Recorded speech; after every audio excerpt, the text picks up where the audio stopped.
Assalamualaikum guys, ini part 2 vlog perjalanan aku ke Jepang. Jadi lanjut ke part 2 ya.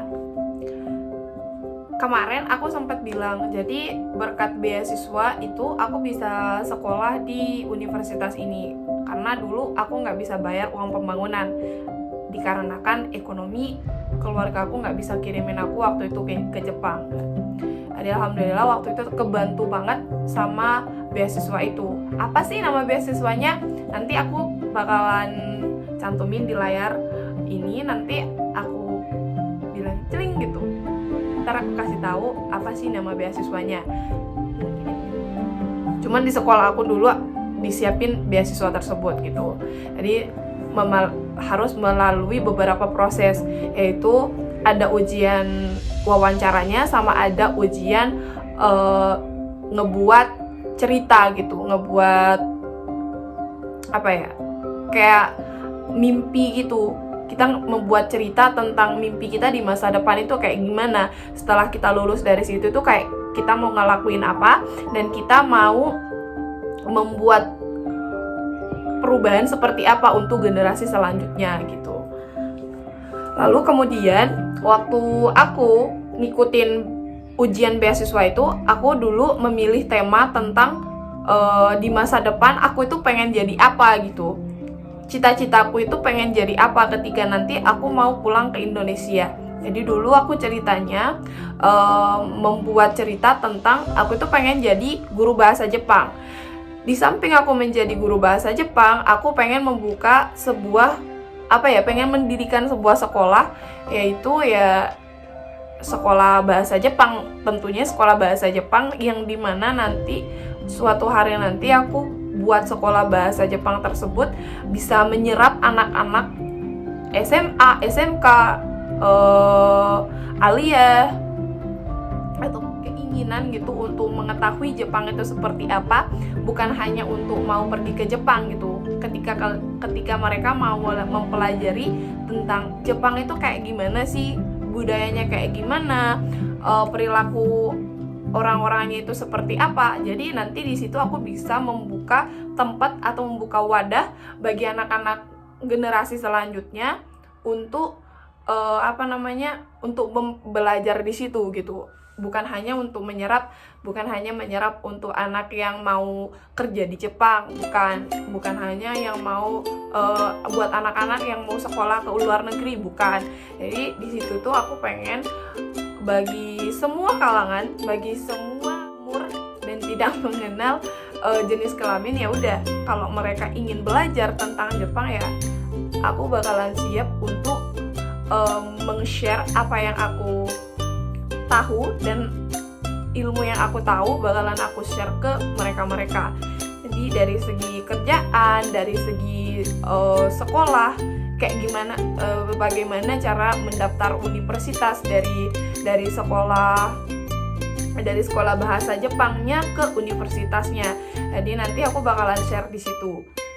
Begitulah mimpi aku waktu aku nulis di cerita tersebut. Dan ketika mensetsu itu interview. Ketika interview itu aku ditanya tentang kamu tahu beasiswa ini tuh dari mana. Jadi sebelum aku ikut interview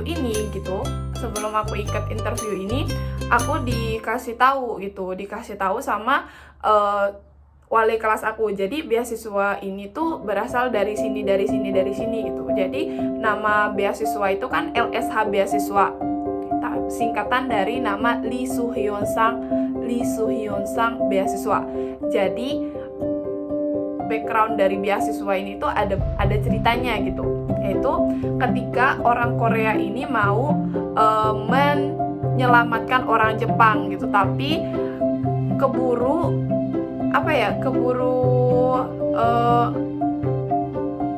mereka itu meninggal berdua gitu. Orang Korea ini mau menyelamatkan orang Jepang, tapi mereka berdua malah meninggal dunia gitu. Mereka jatuh ke rel kereta api tersebut gitu. Jadi miris banget karena orang Korea ini berniatan untuk menyelamatkan orang Jepang tersebut, tapi satu sisi mereka berdua malah jatuh gitu ke rel kereta api yang lagi melaju gitu. Terus setelah itu membuat beasiswa untuk anak-anak yang berasal dari Asia yang lagi sekolah di Jepang ini, ketika mereka study di Jepang, setidaknya bisa ngebantu mereka untuk dari segi finansialnya gitu. Sebagai rasa terima kasih dan sebagai rasa hormatnya negara ini kepada orang Korea ini, jadilah beasiswa tersebut. Alhamdulillahnya saya adalah salah satu penerima beasiswa tersebut. Setelah menerima beasiswa itu harus pergi ke Tokyo waktu itu. Cuman kalau mau pergi ke Tokyo itu nggak ada biaya transportasinya. Jadi saya memutuskan untuk tidak pergi ke Tokyo waktu itu, karena memang saya butuh uangnya full 10 juta. Jadi mau nggak mau saya nggak pergi ke Tokyo gitu. Lalu kemudian setelah saya masuk ke universitas ini, untuk pengumuman nilainya, alhamdulillah waktu itu nilainya tertinggi, di interviewnya tertinggi. Jadi dikasih kepercayaan dari pihak kampusnya itu sebagai pembaca kata-kata sumpah untuk pertama kalinya dalam sejarah kampus ini berdiri gitu, untuk mempercayai orang luar negeri, mahasiswa asing, sebagai pembaca kata-kata sumpah di tahun 2019. Alhamdulillahirabbil alamin. Terus setelah itu sebagai pembaca kata-kata sumpah waktu penerimaan mahasiswa baru, setelah upacara tersebut di interview, diwawancarai oleh stasiun televisi sama diwawancarai oleh itu koran. Jadi koran.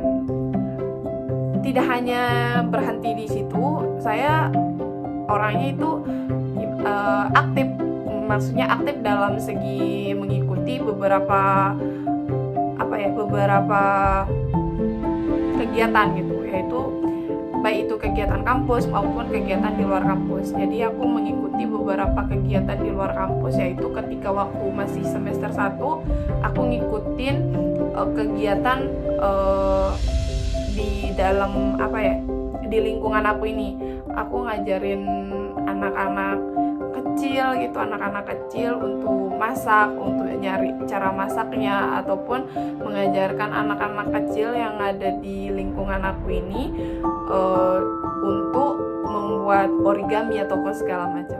Aku semester 2 waktu itu tahun 2019 akhir, di tahun 2019 bulan 12 waktu itu.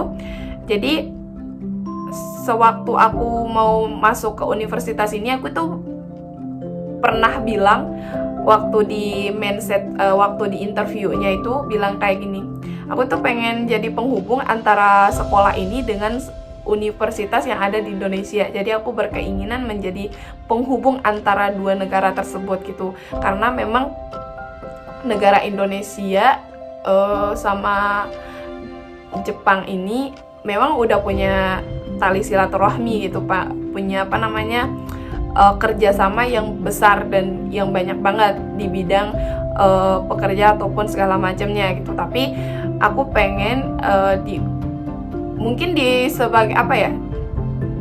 di bidang sekolah antar sekolah mungkin banyak juga, cuman di sekolah aku ini belum menjalin kerjasama dengan Indonesia. Jadi aku tuh pengen jadi penghubungnya. Tepat di 2019 setelah aku semester 2, sekolah aku menjalin kerjasama dengan sekolah yang ada di Indonesia, yaitu Universitas Pajajaran. Cuman waktu itu mau pergi ke Indonesia di tahun 2020, tahun kemarin. Jadi sempat mau pergi ke Indonesia, aku itu diutus sebagai asisten dosen aku yang bakalan nuntun dosen aku itu nanti ketika berada di Bandung gitu, ketika mau mau membicarakan beberapa hal dengan pihak Universitas Padjadjaran. Tapi waktu itu karena ya virus corona ini tidak jadi pulang ke Indonesia, diutus. Jadi ketika aku diutus sebagai asisten dosen aku tersebut,